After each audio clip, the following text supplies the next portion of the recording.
tila mabigat dalhin, ngunit kapag tugtog ay narinig, lahat biglang nagiging magaan.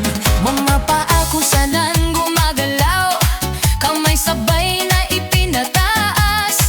Habang tumatagal ang sayawan, lalong gumagaan ang pakiramdam. Bakit Zumba? Ito ang sagot. Galaw ng katawan, Saya ang abot, pawis ay tumutulo, ngunit ngiti ay tuloy-tuloy.